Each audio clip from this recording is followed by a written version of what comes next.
Ben Simmons is getting smashed all over the internet for his lackluster performance in the playoffs. His card prices continue to tank as the Sixers got deeper in the postseason, and fans are getting frustrated.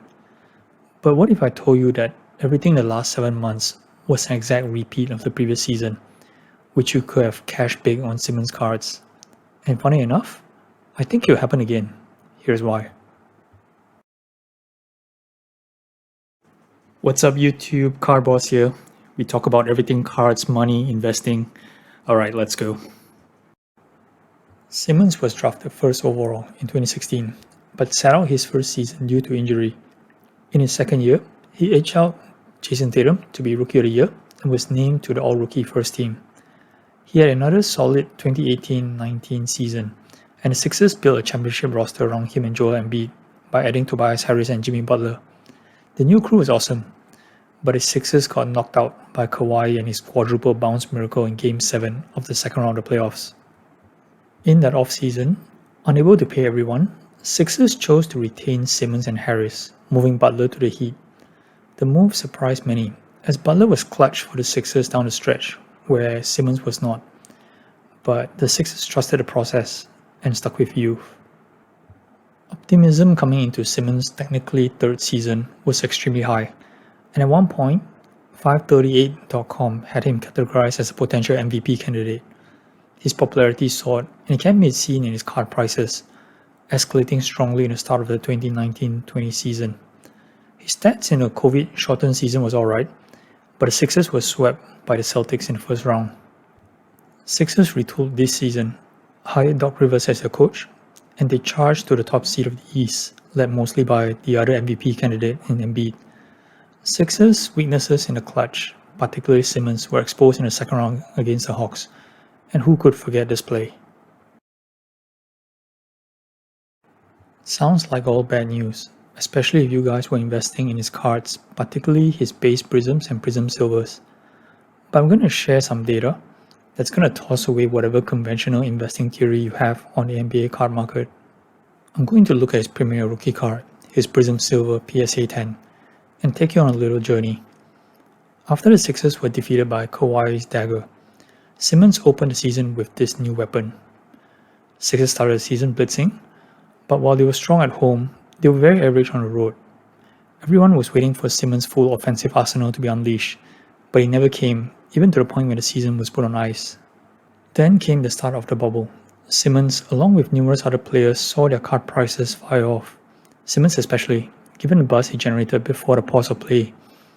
His Prism Silver hit an all-time high of $3,000 before sliding as quickly as it peaked when the Sixers were shown the door with a broom by the Celtics. His Prism Silver flew down the water slide and lost about 45% of its peak price in weeks. Most cards would probably stay down after taking such a beating, but 538.com was at it again, predicting another super 2021 season for Simmons. Sixers were rolling, but Simmons' stats were very inconsistent. We get that defensive stats don't make it to the box score, and Simmons was all defensive first team. Hence, they were right about him getting the All-Star nod, and they were also right about his free throw futility as well. It's just bad news when you pair his free throw woes with his high tendencies to get to the line. His regular season free throw percentage was 61%, and his playoffs were a laughable 34%. And Simmons' dismal playoff performance will always be recapped by the same play. Ironically, an article published just a month into the 2021 season foreshadowed Simmons' lack of confidence to take shots, even comparing him to his former teammate Markelle Fultz. Ouch. But people believe in his MVP potential if he could just fix his confidence and his jumper.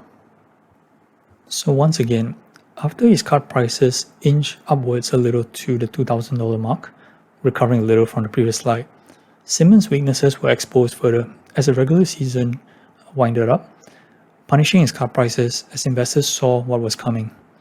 The Sixers ended the last dozen games 10-2, where Simmons was active for 10 of those games, resulting in 8 wins. But he averaged only 11.7 points, 5 rebounds, and 6 assists in that stretch. He did okay in the Wizards series, but after the Sixers were up 2-1 against the Hawks, Simmons only averaged 7.5 points, scoring only 11 field goals for the entire next 4 games.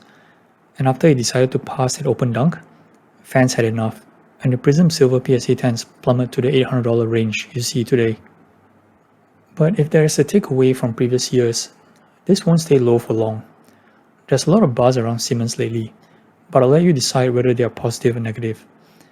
Any change this offseason, be it a new team, new teammates, or even shooting the ball with a new hand, will send some reactions to Simmons fans and investors, trending the prices temporarily upwards again. So, if there was any truth of the phrase buying the dip, that time is now. It's not a prediction or a guess. We've seen it happen before, twice. Full disclosure, I made some money off capitalizing this poor Aussie. End of the day, Ben Simmons is an all-star and an all-around good player.